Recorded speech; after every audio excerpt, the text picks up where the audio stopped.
There is no denying that Prime Yuji has surpassed Gojo and Sukuna. This is exactly what I've been waiting. This is exactly what I've been waiting for. A single dismantle from Yuji now carries nuclear level output, and he is now using Black Flash at will. Finally!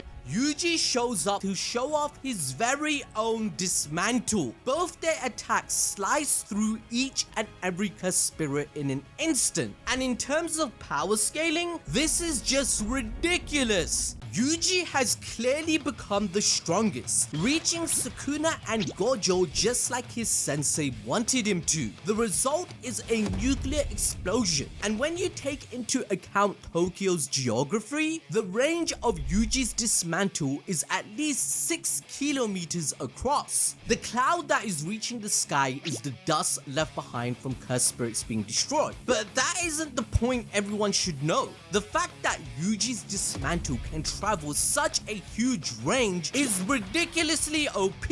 And to back this up with even more evidence, in chapter 19, Miyaguni explained how they designated a 10-kilometer zone in Tokyo for these cursed spirits. Yuji has basically matched King Sukuna's feat of strength. Remember that his open domain in Shibuya has a similar radius. So Yuji, he basically soloed the job in one slash, which all the sorcerers of the modern era were meant to do.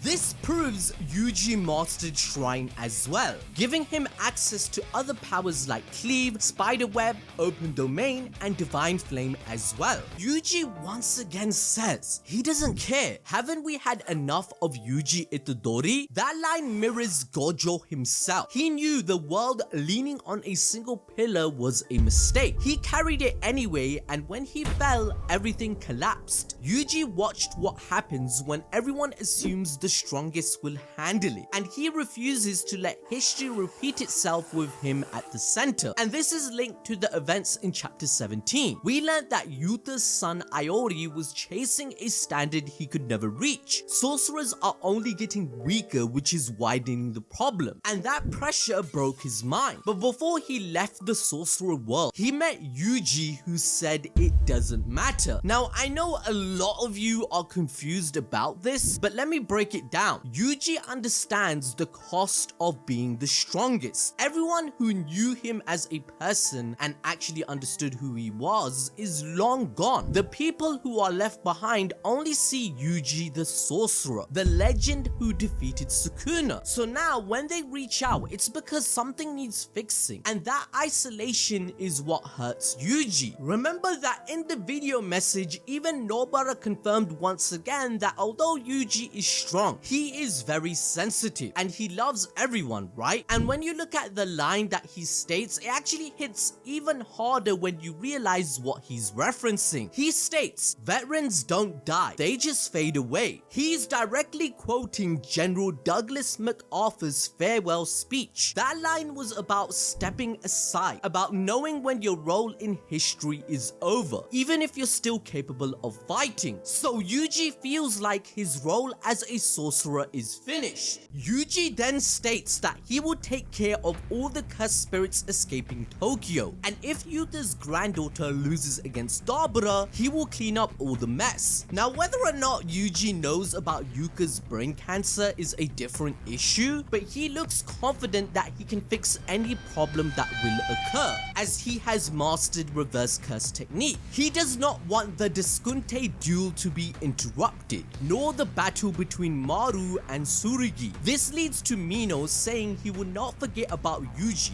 nor will he forgive him, but the only response he receives is a sarcastic laugh, because truthfully, Yuji admits his loneliness, and after he explains that everyone hit by his blood manipulation would need 2 to 3 days of rest, Mino completely snaps. He doesn't understand Yuji's intentions, because from his perspective, Yuji refused to become humanity's champion against Dabura. To him, Yuji abandoned responsibility, but this reminds our MC of Gojo, stating, "That's the right choice, isn't it, sensei?" And that single line reframes everything. Gojo said himself that he could have easily killed every higher up, but but they would just be replaced. So he went the longer route of fostering a better generation. But remember when Yuta called out everyone's hypocrisy in chapter 261? They claim they care about Yuta's humanity, yet no one ever had this conversation when it came to Gojo. He was treated like a monster and a weapon just like Yuji is now. That's when Gojo's words from chapter 236 finally clicks into place. There was always a gulf between me and other people. You can admire a flower and help it bloom, but you cannot ask it to understand you. Gojo and Yuji are treated as a political asset and a living deterrent, someone whose feelings never mattered as long as the system stayed intact. But that's the future Yuji is trying to prevent. Yuta even begged Gojo to not shoulder that burden alone, but he already knew that morality in this world was never clean. To achieve one's dream, you have to be selfish, and another dream has to be destroyed, where there was a few sacrifices like Principal Yaga, Geto, Yuki, and more were collateral damage. This all leads to Yuji's memory before fighting Sukuna. Gojo is exhausted and asked, haven't we had enough of Gojo? He wanted his students to surpass him, and the only way for them to grow beyond him was for the ceiling to disappear, because why would anyone aim higher when the strongest already exists?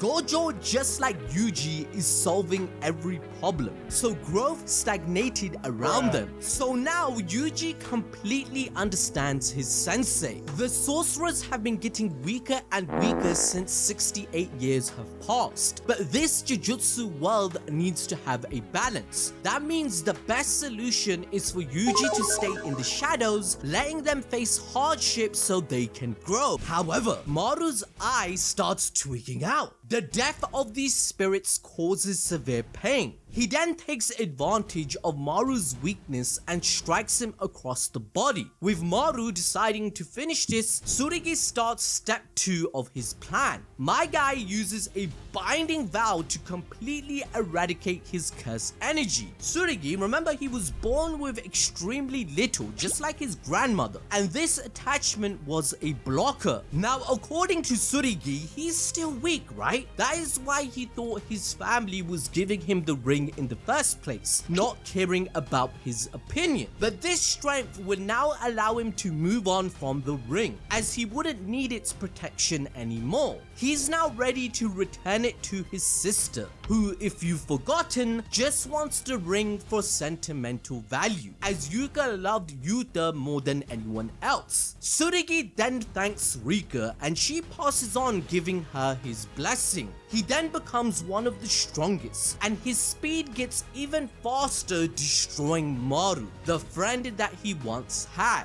Now, to enjoy more peak fiction regarding Jujutsu Kaisen, watch this video on your screen right now.